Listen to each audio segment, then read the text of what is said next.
आपल्या राज्यात आपण त्या 2-2.5 वर्षांमध्ये 6.5 लाख कोटीची गुंतवणूक आणू शकलो आणि ती लोकांसमोर आहे, जग जाहीर आहे.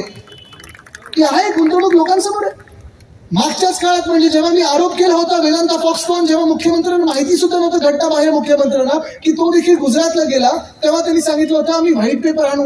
बोललो नक्की आणण्याचा प्रयत्न केला, पण त्या 6.5 लाख कोटीच्या गुंतवणुकीतून साधारणपणे 96% कामं ही झाली होती किंवा मार्ग लागली होती आणि भूमिपूजन झालं होतं. म्हणून खोटं बोलायला तर स्कोपच नव्हतं, त्यांनी व्हाईट पेपरच बाजूला ठेवला. ही अशी कामं आपण केली. कोविडच्या काळात जे आपण काम केलं आणि आज आवर्जून सांगतो होय आपण चांगलं काम केलं. हे जे काही आरोप होत आहेत की अमुक घोटाळा झाला तमुक घोटाळा झाला, मी आज चॅलेंज देतो, चला आमच्या मुंबईचा आहे जो पाडा तो वाचून दाखवा आणि पीएम केअरचा फंड कुठे कुठे वापरलाय तो वाचून दाखवा, समोरासमोर येऊ द्या.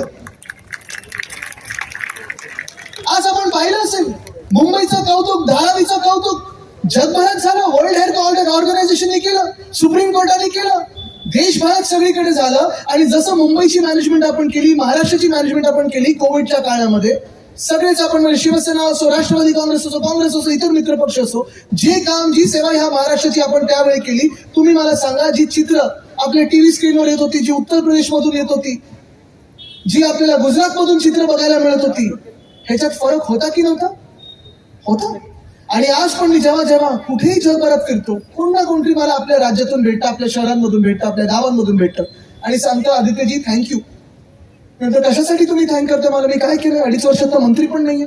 आणि ते सांगतात आपके पिताजी ने जो कोविड में काम किया, आपके पिताजी की वजह से हमें बेड मिला, ऑक्सीजन मिला, हमारी जान बच गई.